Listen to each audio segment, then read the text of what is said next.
Hello everyone and welcome back to another video where today I'm going to be taking you through some of the latest Doctor Who news, mainly pertaining to Doctor Who magazine that just had its new issue come out today, as well as we're going to be talking about the consolidated ratings for the story and the engine, and we're also going to be taking a look at the synopsis for Reality War and the brand new trailer for Wishworld, and some extra details involving the cinema screening as well. All that and more coming up, but before we get into it, do me a teeny tiny little favour and click that subscribe button. It would be very much appreciated. We are trying to get to 30,000 subscribers. We just passed 27,200. We're making progress each day, so thank you all so much for that. We're going to try and get there for the finale. I'm not sure whether we're going to make it, but I'm going to try my best.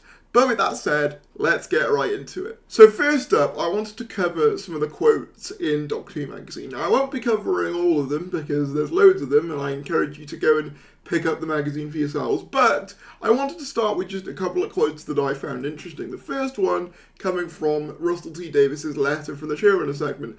This month, he basically talks about how he wanted to do an episode with the Orisha, which are an African god, but it didn't quite come together and we got both the well and story and the engine respectively, both of which he tried to get the Orisha in. But towards the end, he suggests that the Doctor, kind of in a joking way, might be one of the African gods called Eshu. But what's interesting about this quote is this.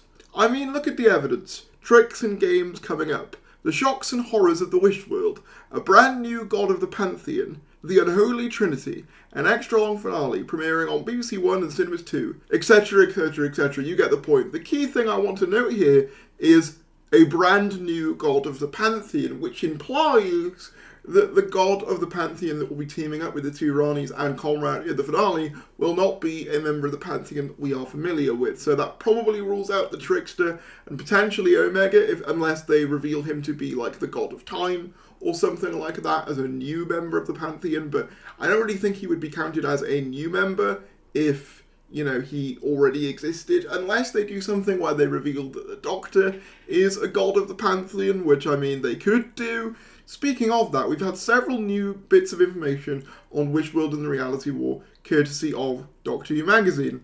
The first being a synopsis for the two-part finale, which reads, John Smith and his wife Belinda Chandra wake up in their family home with their daughter on a seemingly normal day. They watch Conrad Clark on their television and sit down for breakfast before the Smiths head for a day at work.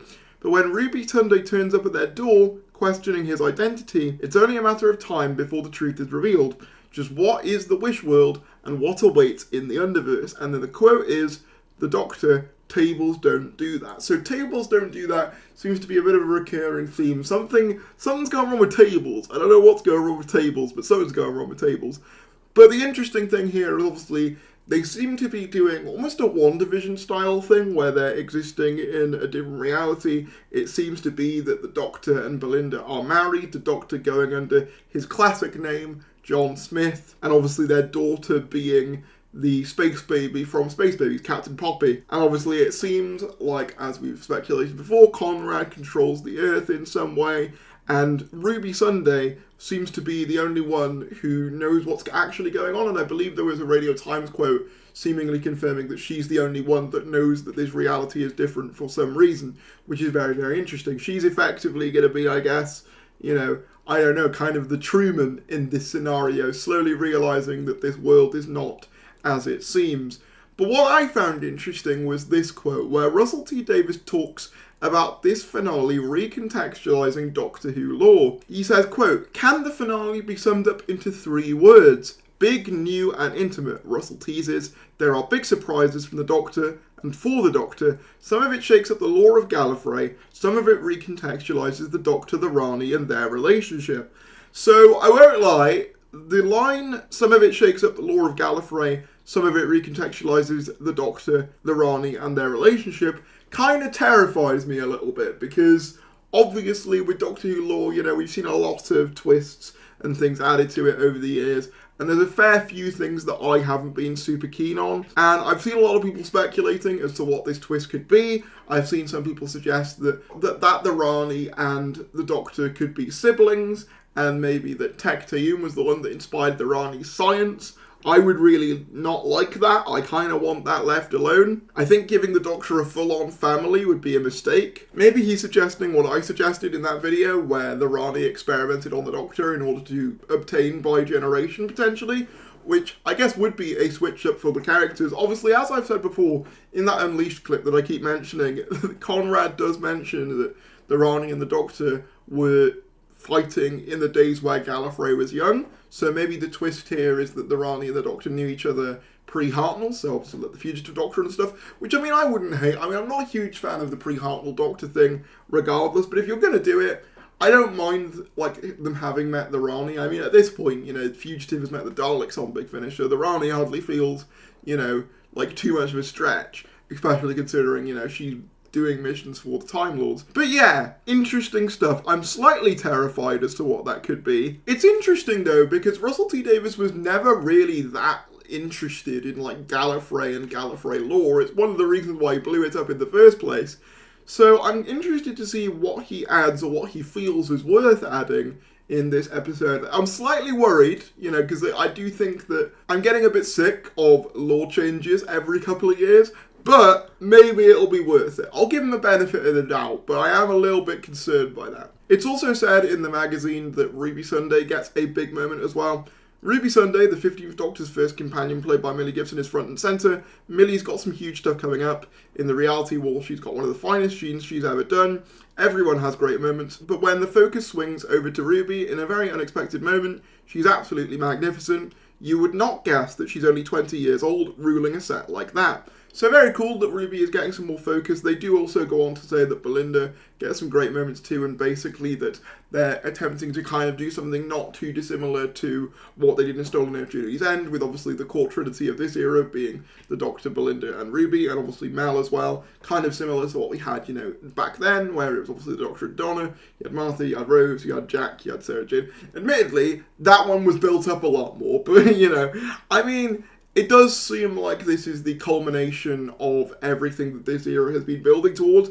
He even said in this interview that there are things in Church on Ruby Road that get paid off. Elsewhere, though, the ratings for Doctor Who The Story in the Engine got revealed, the consolidated ratings. I saw some people saying that I was avoiding this, and quite frankly, to be frank, I will always cover the viewing figures, but I've decided not to cover them in their own exclusive videos, mainly because, to be honest, they don't do as well. They're a bit more niche, and people are much more interested in the theory and news stuff. So I will include them, but they'll just be in videos alongside other things, rather than being the sole topic of the video themselves. Anyway, Doctor Who continued on BBC One last weekend with The Story in the Engine, which scored overnight audience of 1.6 million. This was BBC One's highest primetime rating of the day. BARB has now released the official data, which shows The Story in the Engine has consolidated to 2.7 million after 7 days, or 2,704,000. This figure includes those who watched from 8 AM on the day of release, and includes those who watched on devices such as phones and computers. It ranked 35th for the week, but just remained the biggest show of Saturday night, just ahead of Casualty, which was watched by 2.6 million people, or 2.645 million people. The interesting thing there is that the biggest thing on a Saturday for the BBC is 35th. It really makes me think that Saturday is not like the one-stop shop for all of television that it used to be. Because it used to be that everyone would watch on Saturday, but now I guess with streaming, the schedules of people are just a lot more spread out. So yeah, it is unfortunate that this one got lower than the previous week, Lucky Day. Not by a huge amount, only by about 100,000, so it's not like it's like a massive drop or anything. I do think that this is the lowest we will see for the series at this point. I mean, episode 6 itself, obviously due to its convenient timing in between Eurovision and the FA Cup, has already, just in the overnight score, almost matched episode 5's consolidated score, only scoring around 100,000 less. And obviously, when you add in the consolidated numbers for episode 6, I wouldn't be surprised if this ends up being the most viewed episode of the season by quite some margin. Again, as I've said before, only the BBC really know what ratings are good, and as I've said before, it looks as though they're going to continue the franchise regardless. However, I do think it is unfortunate that the Doctor Who dropped out the top 30 for, I believe, the first time this series, which is unfortunate, and there's no way of me kind of dancing around that. That is, you know, not a great result I'm glad I actually waited to record this video until I did, because we got a brand new video of Nshiti Gatwa and Varada Sethu saying what to expect in which world. And this actually gives us some really interesting and insightful footage that I want to share with you guys. So let's take a look. What to expect in this week's episode. The Doctor and Belinda as you have never seen them before. Morning, darling. Morning, sweet. A very cute, familiar face. Everything is not how it should be. Happy morning, Unified National Insurance Team. How can anyone doubt this glorious world that we live in? The RANI. It's a shame these little people have to die. I was getting rather fond of them. And a hidden secret. Okay, so there's quite a few interesting things to go over there, so let's watch it again. So obviously we've got that first shot of the Doctor seemingly heading into work there. You've got the RANI on what I joked in the comments was basically the Green Goblin's glider from the Spider-Man movies. It almost looks identical, especially like the comic book version of the glider. It's like almost the exact same shape and it functions in the exact same way. That's quite funny. And she obviously uses that to get to their like tower in the sky or whatever that is, like that bone tower thing.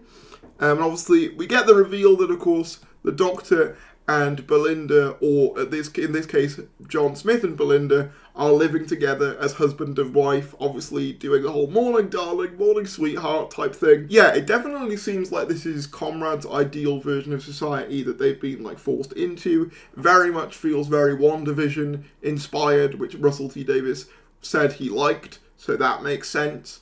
You can obviously see as well, they're the parents of Poppy, hence the familiar face. Luckily, it doesn't look like we've got any horrific CGI mouths, so that's a good sign. And then probably my favourite gag in this. The Unified Intelligence Task Force is revealed to be, in fact, in this new reality, Morning, Unified National Insurance Team. Unified National Insurance Team. The RANI, in her evil schemes, made the Doctor work for an insurance firm, which I think is very, very funny. No offense to anyone who does work insurance, by the way. I just can't imagine the Doctor hating it. So I think that's very funny. Making Unit an insurance team is just very funny. I like that a lot. So yeah, obviously the Doctor is fully John Smith. He doesn't seem to be aware of his life as the Doctor. So it's as if they've cast a spell over the entire world, where apparently, as I said before, only Ruby seems to be aware of it. What's this hidden secret that she's screaming about? Maybe they're doing a Series 4 library two-parter thing where it's revealed that her kid isn't actually her kid, and that's what she's screaming about, or that her entire life's a lie. I don't know, but I'm very intrigued by all of this footage. It looks really interesting. I am worried with how much this episode is doing, whether it's going to like feel cohesive. Obviously it is a two-parter, which is good.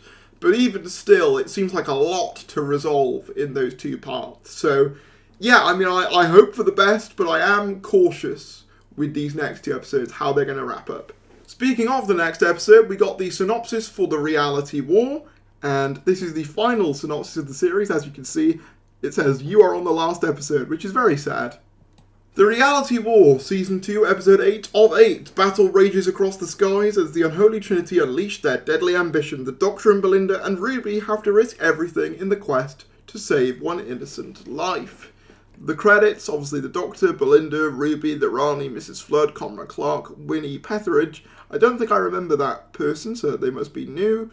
Shirley Bingham, Carla Sunday, Poppy, Kate, Susan, Colonel Ibrahim, the Vlinks and Rose Noble are making a return. I am curious as to why Rose Noble is returning. Look, I got nothing against Rose Noble as like an idea, but I've always felt ever since, just after the Star Beast, she's basically not been necessary in any of her subsequent appearances. It makes sense for her to appear as part of the dinner scene at the end of The Giggle, in fairness, in this whole the Doctor's new family thing, but in The Legend of Ruby Sunday Empire of Death, she does nothing other than, be on an iPad in the finale, and she basically just is there to get dusted. I don't really know why she wants to work for Unit beyond Donna just being her mum.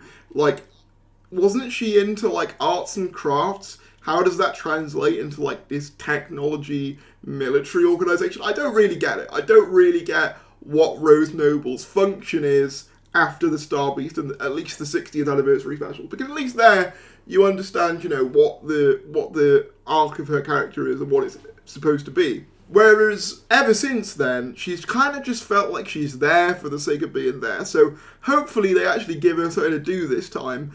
Same goes for the Blinks, actually, now that I say it. Please just don't let him evacuate randomly again.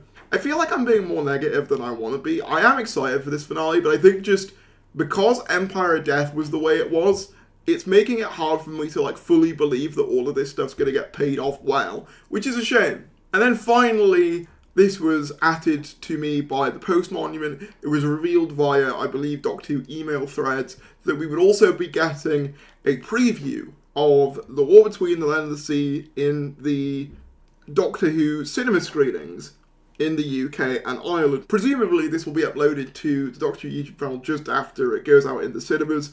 Very cool that they're doing this though. I was wondering whether we would see anything else in the future, you know, after this episode airs. Obviously it looks like we're getting a preview for The War Between the Land and the Sea. If we're getting a preview for it, that must indicate that it's not too far away. I mean, I still think it would make sense to bump it back to 2026, but we shall see.